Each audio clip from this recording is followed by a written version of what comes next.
இயேசு கிறிஸ்துவின் பரிசுத்த நாமத்தில் உங்களை அன்போடு வாழ்த்துகின்றேன். கிறிஸ்துவுக்குள் பிரியமான என் அன்பின் தேவஜனமே,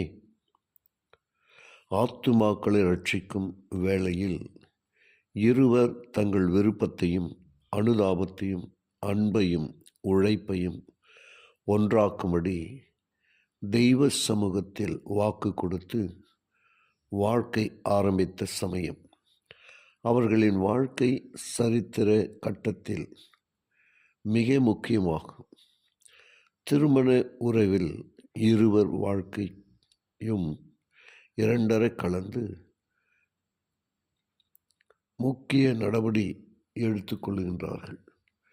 கணவனும் மனைவியும் கூட கடவுள் திருப்பணியை நிறைவாகவும் தூய்மையாகவும் முன்னேற்றமாய் நடத்துவதற்கு தங்களை அந்த முயற்சியில் பிணைத்து கொள்வது தெய்வ சித்தத்திற்கு இசைந்த செயலேயாம்.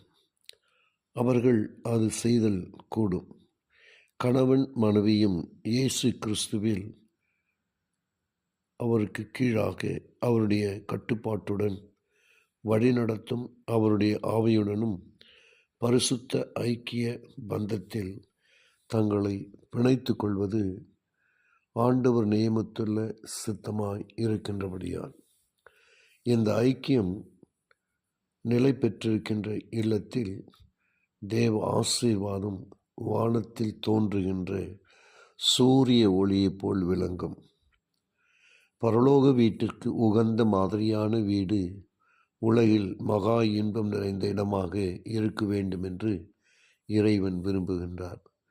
கணவனும் மனைவியும் இல்லத்தில் திருமணத்தின் பொறுப்புகளை தாங்கி இயேசு கிறிஸ்துவுடனே அவர்கள் நலன்களை பிணைத்து அவருடைய மார்பிலும் அவருடைய வாக்குகளிலும் சார்ந்து தேவ தூதர்கள் பாராட்டத்தக்க அளவில் புருஷனும் மனைவியும் இந்த இணைப்பின் சந்தோஷத்தை பெறலாம்.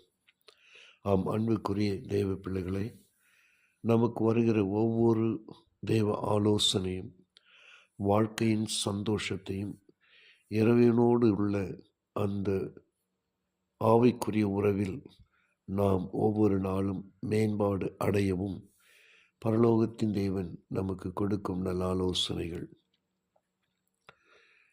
இது உங்களுக்கு மாத்திரமல்ல அன்பு பெற்றோர்களே, உங்களை பார்க்கின்ற உங்களோடு வளர்கின்ற உங்களுடைய குழந்தைகளுக்கும் அவருடைய எதிர்காலங்களுக்கும் அவைகள் பாடங்களாக அமையும் என்பதைத்தான் தேவன் விரும்புகின்றார்.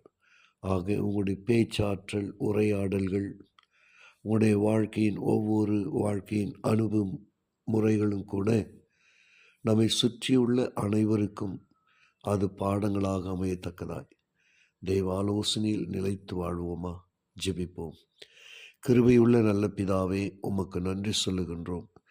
இந்த நாளிலும் நீர் எங்களுக்கு கொடுத்த ஆலோசனைக்காய் ஸ்தோத்திரம். கேட்ட ஒவ்வொருவரையும் ஆசீர்வதிங்க. இயேசுவின் வழியாய் ஜெபிக்கிறோம் நல்ல பிதாவே. ஆமென்.